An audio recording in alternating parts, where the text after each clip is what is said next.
आप सभी को दीपावली की हार्दिक शुभकामनाएं। आज की इस वीडियो में आप जानेंगे दीपावली के शुभ मुहूर्त और पूजा विधि के बारे में। जो लोग भी कार्तिक के महीने में उपवास रखते हैं, पूरे महीने वो शरीर में तेल नहीं लगाते, लेकिन नरक चतुर्दशी का दिन ऐसा दिन होता है जिस दिन पूरे शरीर में तेल लगाकर स्नान किया जाता है, जिसे अभ्यंग स्नान कहा जाता है।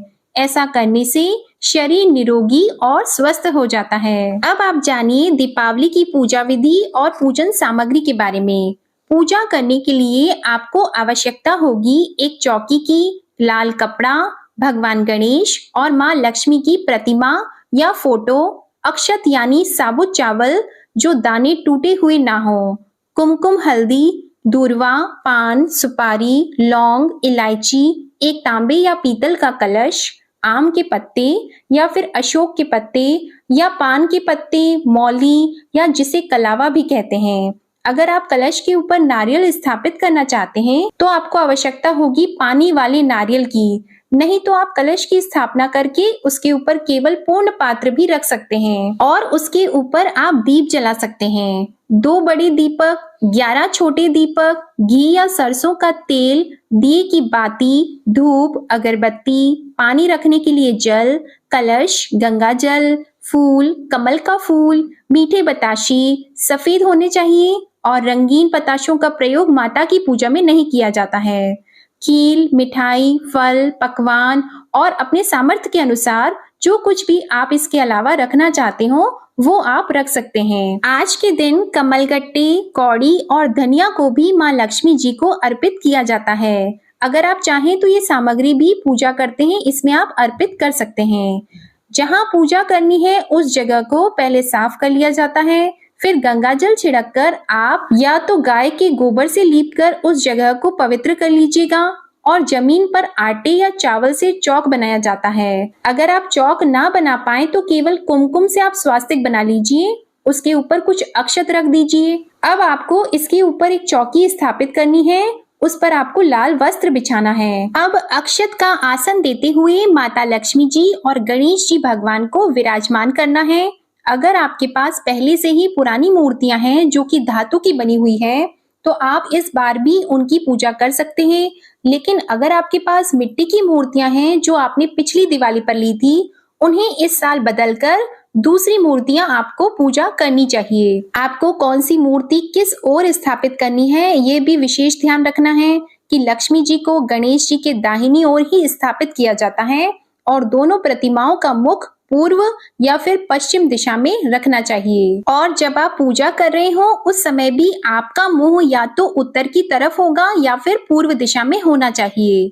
अब गंगा जल छिड़क कर हम सभी मूर्तियों को, चौकी को पवित्र कर लेंगे। फिर हम दोनों प्रतिमाओं के आगे थोड़े रुपए, जो भी आपकी सामर्थ्य हो उसके अनुसार दक्षिणा रखी जाती है। फिर गहने और चांदी के सिक्के यदि आपके पास हैं, जो पहने हुए गहने होते हैं उन्हें भी आप गंगा जल से धोकर उन्हें पूजा में रख सकते हैं। अब चांदी के सिक्के देवता कुबेर का स्वरूप माने जाते हैं। अगर आपके पास सिक्के ना हो तो आप केवल 1 रुपए के सिक्के भी कुबेर देवता को प्रतीक मानते हुए रख सकते हैं। कुबेर देवता का यदि आपके पास कोई चित्र हो या प्रतिमा हो या फिर कुबेर यंत्र हो या श्री यंत्र हो, दक्षिणावर्ती शंख हो तो उन्हें भी आज की पूजा में आपको रखनी चाहिए। लक्ष्मी जी के दाहिनी तरफ अक्षत से अष्टदल यानी कि 8 पंखुड़ियों वाला एक कमल का फूल बनाया जाता है। अगर आपको ये फूल बनाना नहीं आता है तो आप केवल अक्षत ही रख दीजिएगा। 1 मुट्ठी अक्षत वहां पर रखकर उसके ऊपर आपको जल से भरे हुए कलश को रखना होता है। फिर कलश के अंदर आप गंगा जल, शुद्ध जल, हल्दी की गांठ, कुमकुम, अक्षत, दूर्वा, सुपारी, लौंग और इलायची का जोड़ा डाल दें। इसके बाद अगर आपके पास ये सब सामग्री नहीं भी है तो आप केवल शुद्ध जल और अक्षत और हल्दी कुमकुम भी डाल सकते हैं। कलश के ऊपर कुमकुम से स्वास्तिक का निशान बनाएं। उसके ऊपर आप आम या अशोक के पत्ते रखें, उन पर भी आप हल्दी और कुमकुम लगा दीजिए। फिर 5 या 7 पत्ते आप रख सकते हैं। उसके ऊपर आप चाहें तो नारियल जो पानी वाला होता है उसके ऊपर आप चुनरी या मौली कलावा बांधकर रख दीजिए। अब यदि पानी वाला नारियल आपके पास नहीं है तो आप केवल मिट्टी का ही एक ढक्कन होता है जिसे पूर्ण पात्र कहते हैं, आप प्लेट में भी अक्षत रख सकते हैं और उसमें आपको अक्षत भरकर रखने होते हैं। कलश के ऊपर कभी भी खाली नहीं छोड़ा जाता है, उसके ऊपर आपको पूर्ण पात्र रखकर अक्षत रखने ही होते हैं। आप चाहें तो आप उसके ऊपर कोई फल मिठाई रख सकते हैं या फिर दीपक जलाकर भी आप उसके ऊपर कलश पे रख सकते हैं। अब जिस भी पूजन सामग्री की, जैसे कि धनिया है, कौड़ी है, दक्षिणावर्ती शंख है, श्री यंत्र, माता लक्ष्मी का यंत्र, जो कुछ भी पूजन सामग्री आपके पास है, तो आप अब उन्हें चौकी पर सही से रख दीजिए। आपको 2 बड़े चौमुखी दीपक रखने होंगे जिसमें आप घी या सरसों का तेल या तिल का तेल अपने सामर्थ्य के अनुसार डालें और 11 दियों में आप सरसों का तेल डालें। आज के दिन सरसों के तेल के दीपक जलाना बहुत ही शुभ माना जाता है। पूजा करते समय आपके मंदिर में जो महालक्ष्मी जी के सामने आप दीपक जलाते हैं, उसमें यदि हो सके तो घी का ही प्रयोग करना चाहिए। अब शुभ मुहूर्त से पहले आपको स्नान करके सारी तैयारी कर लेनी होती है। फिर आपको नए वस्त्र यदि हो सके तो धारण करने चाहिए। नए वस्त्र ना हो तो आप पुराने वस्त्र भी धुले हुए होने चाहिए, वो पहन सकते हैं। पूजा में लाल या पीले वस्त्रों का प्रयोग ज्यादा शुभ होता है। भूल कर भी काले, नीले या भूरे रंग का प्रयोग आज के दिन ना करें। शुभ मुहूर्त जो आपको वीडियो के स्टार्टिंग में बताया था, उस शुभ मुहूर्त में आप पूजा संपन्न कर लें। साथ में आपको माँ लक्ष्मी जी की कथा भी इस दिन पढ़नी अथवा सुननी चाहिए। दीपावली की पूजा के समय ऐसा माना जाता है कि परिवार के सभी सदस्यों को मिलकर इस पूजा को करना चाहिए, तभी घर में सुख समृद्धि भी आती है और परिवार में सदा सुख शांति बनी रहती है। अब जल पात्र में एक फूल को डुबोकर जो आपने एक दूसरा जल पात्र लिया हुआ है, एक में तो आप कलश की स्थापना की है, एक और कलश की आपको आवश्यकता होगी जिससे आप पूरे मंदिर में, घर में आप गंगा जल छिड़क देंगे और आचमन के लिए आप इसी जल के लोटे से अपने बाएं हाथ से दाएं हाथ में जल लेंगे और फिर दोनों हाथों को साफ करेंगे। पूरे मंदिर को गंगा जल से पवित्र करने के बाद ही आपको आचमन करना है। अब 3 बार ये जल आप अपनी दाहिनी हथेली से लेकर स्वयं ग्रहण करेंगे और फिर इन मंत्रों का आप जाप करेंगे। ओम श्री गणेशाय नमः, ओम नारायणाय नमः, ओम महादेवाय नमः, ओम श्री कृष्णाय नमः, ओम श्री महालक्ष्मी नमः, ओम कुबेर देवताय नमः। और आप जिन जिन देवी देवताओं का यहाँ पर मंत्र जाप करेंगे, उन सभी को एक एक पुष्प भी अर्पित करेंगे। महालक्ष्मी जी को यदि आपके पास हो तो कमल गट्टे का फूल या कमल गट्टे या फिर कोई गुलाबी फूल आप अर्पित कर सकते हैं। इसके बाद दोनों घी के बड़े दीपक आपको गणेश जी और लक्ष्मी जी के सामने प्रज्वलित करने होंगे। ध्यान रखना है कि कोई भी दीपक, जो मुख्य दीपक आप रखते हैं मंदिर में, उसके नीचे आप खाली ना छोड़ें, अक्षत जरूर रखें, उसके ऊपर ही आप दीपक प्रज्वलित करें। एक तेल का दीपक कलश के सामने भी जलाएं। एक दीपक आप पितरों के नाम से पूजा में जला लीजिएगा। और अब दीपक के साथ ही धूप और अगरबत्ती जलाकर आप सभी देवी देवताओं को दिखाएं। इसके बाद हाथ में फूल लेकर अपनी आंखें बंद कर आप इस मंत्र के साथ ही भगवान श्री गणेश जी का आह्वान करें, ओम गंग गणपति नमः, और माँ लक्ष्मी जी का आह्वान करते हुए ओम महालक्ष्मी नमः मंत्र का उच्चारण करें।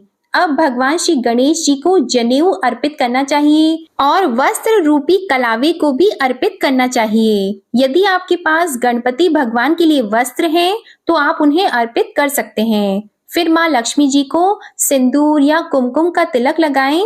उसके बाद माँ लक्ष्मी जी को भी आप मौली को वस्त्र के रूप में अर्पित कर दें। फिर कुमकुम से आप सभी प्रतिमाओं को, साथ में जो भी सोने के आभूषण हो, सिक्के हो, उन सब पर भी आप तिलक लगाएं। कौड़ियां अगर हैं तो 5, 7 या 3 या 1 कौड़ी की भी आप पूजा कर सकते हैं। इसके लिए पहले इन कौड़ियों को आप धोकर रख लीजिएगा। फिर माँ लक्ष्मी जी के चरणों में इन कौड़ियों को रखकर आप विधिवत उनकी पूजा कर सकते हैं। सभी कौड़ियों को आप तिलक लगाएं और माँ लक्ष्मी जी से प्रार्थना करें कि हे माँ लक्ष्मी, इन कौड़ियों के रूप में आप सीधे हमारे घर में विराजित रहें। हमारे घर का सारा आर्थिक संकट दूर कीजिए और हमारे घर में धन के भंडार भर दीजिएगा। ऐसी कामना करने के बाद आप माँ लक्ष्मी जी को कमल का फूल और कमल गट्टे भी यदि आपके पास हैं तो वो भी अर्पित करें। माँ लक्ष्मी जी को नारियल अर्पित करें। यदि नारियल ना हो तो आप एक पान के पत्ते पर 2 लौंग, 2 इलायची और सुपारी और साथ में कोई भी मिठाई या कोई भी पकवान जो आपके पास हो, बताशा हो, आप रखकर भगवान गणेश और माँ लक्ष्मी दोनों के सामने रख दीजिए। इन सब के अलावा यदि आपके पास पंचमेवा हो या भोग लगाने के लिए आपके पास जो भी मिठाई हो, जैसे खीर, हलवा आदि अगर आपने बना के रखा है तो उसका भोग भी आप लगा सकते हैं। भोग लगाने के बाद चम्मच से चारों ओर जल घुमाकर नीचे गिरा देते हैं, यानी कि धरती पर या चौकी पर एक तरफ कुछ रख दिया जाता है। साथ में भोग लगाने के साथ ही एक लोटे में जल भरकर भी भगवान के पास रख दिया जाता है। ध्यान रखें कि जो भी फल फूल जो भी आप अर्पित करते हैं उसे रात भर के लिए ऐसे ही नहीं छोड़ना चाहिए। उस भोग को लगाने के बाद पूजा की समाप्ति के बाद उठा लिया जाता है। बहुत देर तक पूजा में भोग को नहीं रखा जाता है। अब सबसे पहले भगवान श्री गणेश जी की आरती और फिर माँ लक्ष्मी जी की आरती गानी चाहिए। उससे पहले आप चालीसा का पाठ कर सकते हैं। आरती करने के बाद सभी परिवार के सदस्यों को चाहिए कि हाथ में पुष्प और अक्षत ले लें और अपने सभी देवी देवताओं सहित भगवान श्री गणेश और माँ लक्ष्मी जी से प्रार्थना करें कि हे भगवान गणेश, हे माता लक्ष्मी, आप हमारी पूजा स्वीकार करें और हमें जीवन में सुख समृद्धि प्रदान करें। साथ ही पूजा में हमसे जो कुछ भी गलती हो गई हो उसके लिए भी आप हमें क्षमा कर दीजिए। इसके बाद यहाँ पुष्प और अक्षत भगवान के चरणों में अर्पित कर देने चाहिए।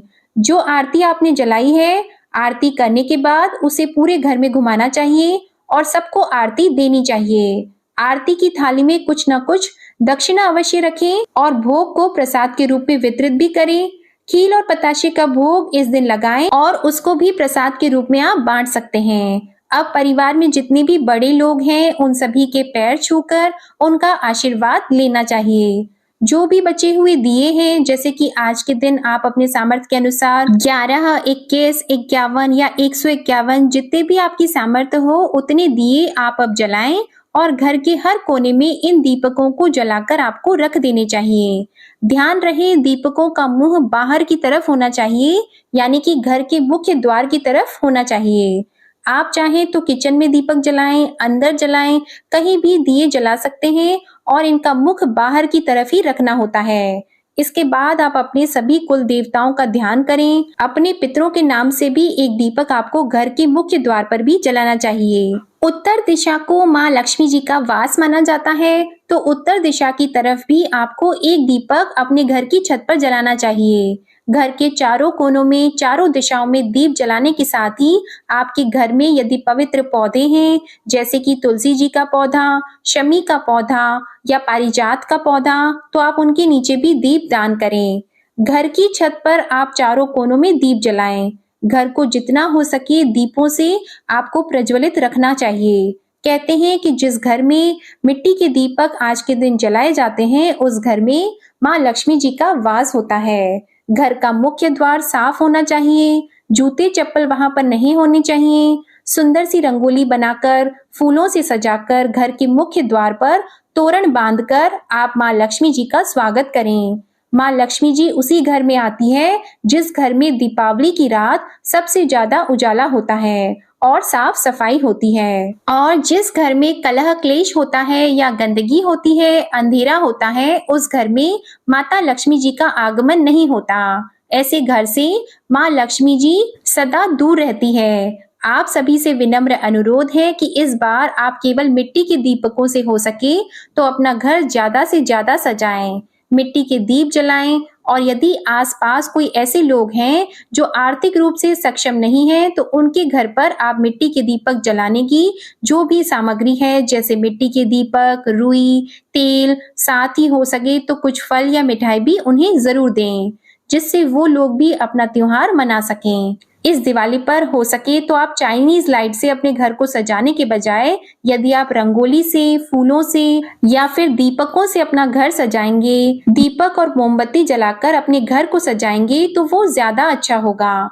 उससे जो हमारे देश के कुम्हार हैं उनका भी भला होगा और उनके घर में भी यह दीपावली का पर्व बहुत सारी खुशियां लेकर आएगा। इसलिए यदि हम अपनी खुशियों के साथ साथ अगर दूसरों की खुशियों का भी ध्यान रखेंगे तो माँ लक्ष्मी जी की पूजा में यदि हमसे कुछ कमी रह गई हो तो उसे बहुत प्रसन्न मन से वे स्वीकार करके सबकी मनोकामनाएं जरूर पूर्ण करेंगी। साल 2024 में इस बार कार्तिक अमावस्या की तिथि 2 दिन रहने के कारण सभी के मन में असमंजस बना हुआ है कि दीपावली का पर्व किस तिथि को मनाना ज्यादा सही रहेगा, 31 अक्टूबर गुरुवार को या फिर 1 नवंबर शुक्रवार को। पंचांग के अनुसार दीपावली की पूजा अगर स्थिर लग्न में शुभ मुहूर्त के साथ की जाए तो ऐसे में माँ लक्ष्मी जी का स्थायी वास बना रहता है और पूजा करने के कई शुभ फलों की प्राप्ति होती है।